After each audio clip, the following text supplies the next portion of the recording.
The throne room of the Kirvathi Empire stretched vast and luminous, its crystalline walls refracting light into 1,000 dancing colors. Queen Cerethia sat upon her elevated dais, her 4 eyes gleaming with ancient wisdom, her scales shimmering in shades of deep purple and silver. She had ruled for 3 centuries, witnessed the rise and fall of civilizations, and negotiated treaties with species from 100 worlds. But today, she faced something unprecedented. The human delegation stood before her, a small group of 5 individuals wearing simple gray uniforms. They looked unremarkable, bipedal, soft-skinned, lacking natural armor or weapons. The galaxy had learned of humanity only 15 standard cycles ago. When their colony ships first ventured beyond their home system, most species had dismissed them as newcomers, fragile and naive. The Queen had made that same mistake. "Your Majesty," the lead diplomat began, his voice steady, "we come seeking an end to hostilities. The Kirvathi Empire has raided 17 human colonies in the past 2 cycles. We asked for peace." Cerethia's upper left eye twitched. "Your colonies encroach upon territory claimed by the Empire for millennia. You are children playing in a domain you do not understand. We are willing to negotiate boundaries," the diplomat continued, "but the attacks must cease." The Queen leaned forward, her voice dropping to a dangerous purr. "And if they do not, what will your infant civilization do against the might of an empire that spans 200 systems?" "Then," the diplomat said quietly, "we will respond appropriately." Laughter erupted from the Kirvathi nobles assembled in the court. The sound echoed off the crystalline walls like breaking glass. Cerethia herself allowed a cold smile to cross her features. Bold words. "Very well, I will hear your petition for peace. But first, prove to me that humanity deserves a seat at this table. Show me your greatest warrior, the finest soldier your species can produce. Let me see what humanity considers strength." The diplomat nodded, as if he had expected this. He gestured, and 2 figures stepped forward from the delegation. Jackson moved with quiet confidence. Tall and lean, his dark hair cropped short in military fashion. Beside him walked Elizabeth, her auburn hair pulled back, her green eyes alert and measuring. Both wore the same gray uniform, rank insignias on their shoulders, indicating senior military status. Neither carried visible weapons, as protocol demanded. "Staff Sergeant Jackson Torres and Lieutenant Elizabeth Chen," the diplomat announced, both veterans of the Terran Defense Forces. Queen Cerethia studied them with all 4 eyes. They stood straight but relaxed, showing neither fear nor aggression. "Interesting, but unremarkable. Veterans," she mused. "Of what? Skirmishes with pirates? Border disputes?" She gestured to her own champion, a massive Kirvathi warrior whose scales bore the scars of countless battles. "Commander Vexter has fought in 37 major campaigns across 2 centuries. He has led fleets and crushed rebellions. What can your soldiers claim?" The diplomat reached into his jacket and withdrew a small data tablet. "Their service records, Your Majesty." As requested, a hovering drone collected the tablet and delivered it to the Queen's hand. She activated it, her eyes scanning the information displayed. The throne room fell silent. Her primary eyes read the first entries, then her secondary eyes joined them. The tablet trembled slightly in her grip. This cannot be accurate," she whispered. The list scrolled on, and on, and on.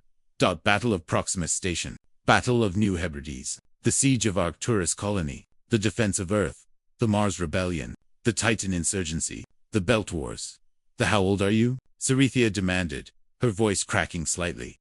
"I'm 32, Your Majesty," Elizabeth replied calmly. "Jackson is 34.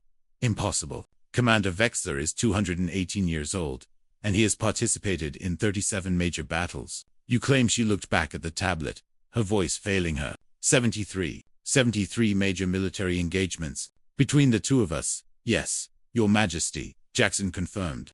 "I've served in 4, Elizabeth in 32. The Queen's claws clicked against the tablet as she scrolled through the details. Each entry contained casualty figures, tactical summaries, and outcomes. The numbers were staggering. "The Defense of Earth," she read aloud. "Estimated casualties, 400 million. 400 million in a single battle." Her voice rose. "The entire Kirvathi Empire numbers only 8 billion souls. Humanity numbers 23 billion. Your Majesty," the diplomat said quietly, "and that's after the wars."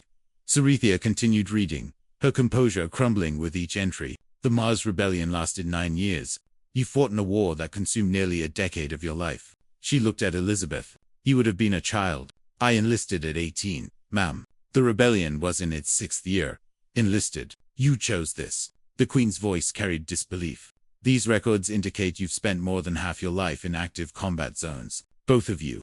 Jackson's expression remained neutral. Most human soldiers have similar records. Your Majesty. We're not special. Not special.